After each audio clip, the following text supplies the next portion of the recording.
Matthew chapter 5. Now when Jesus saw the crowds, he went up on a mountainside and sat down. His disciples came to him, and he began to teach them. He said, "Blessed are the poor in spirit, for theirs is the kingdom of heaven. Blessed are those who mourn, for they will be comforted. Blessed are the meek, for they will inherit the earth. Blessed are those who hunger and thirst for righteousness, for they will be filled. Blessed are the merciful, for they will be shown mercy. Blessed are the pure in heart, for they will see God. Blessed are the peacemakers, for they will be called children of God. Blessed are those who are persecuted because of righteousness, for theirs is the kingdom of heaven. Blessed are you when people insult you, persecute you, and falsely say all kinds of evil against you because of me. Rejoice and be glad, because great is your reward in heaven, for in the same way they persecuted the prophets who were before you. You are the salt of the earth. But if the salt loses its saltiness, how can it be made salty again?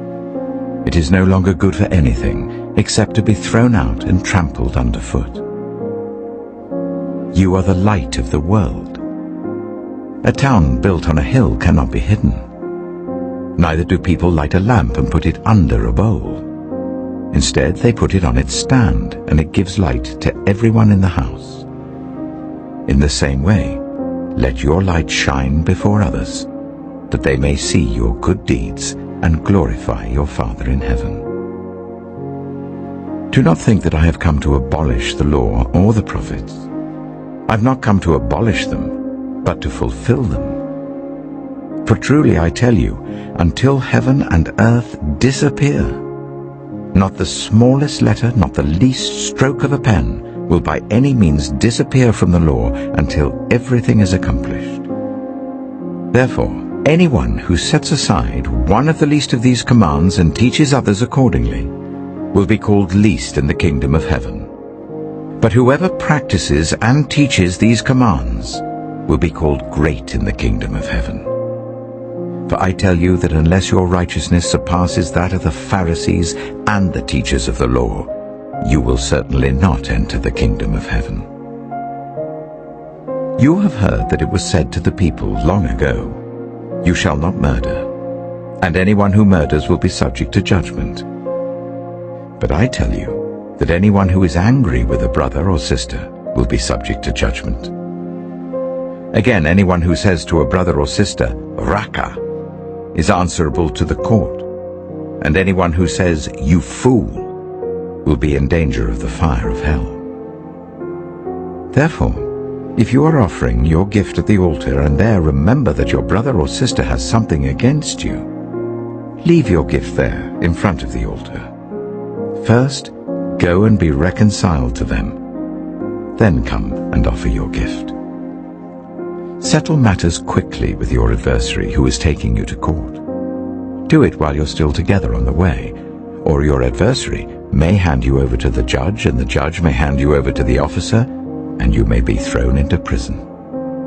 Truly I tell you, you will not get out until you have paid the last penny. You have heard that it was said, "You shall not commit adultery." But I tell you that anyone who looks at a woman lustfully has already committed adultery with her in his heart.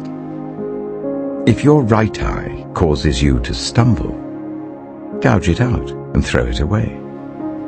It is better for you to lose one part of your body than for your whole body to be thrown into hell.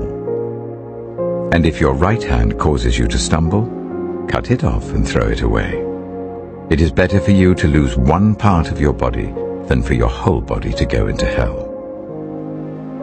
It has been said, anyone who divorces his wife must give her a certificate of divorce.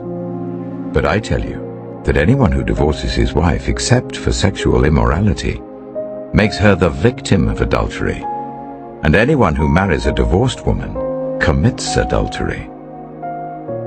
Again, You have heard that it was said to the people long ago, "Do not break your oath, but fulfill to the Lord the oaths you have made."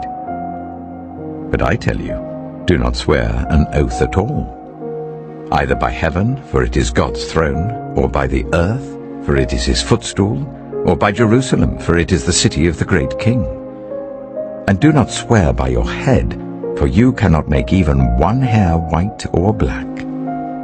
All you need to say is simply yes or no. Anything beyond this comes from the evil one. You have heard that it was said, "Eye for eye and tooth for tooth." But I tell you, do not resist an evil person. If anyone slaps you on the right cheek, turn to them the other cheek also. And if anyone wants to sue you and take your shirt, hand over your coat as well. If anyone forces you to go 1 mile, go with them 2 miles. Give to the one who asks you, and do not turn away from the one who wants to borrow from you.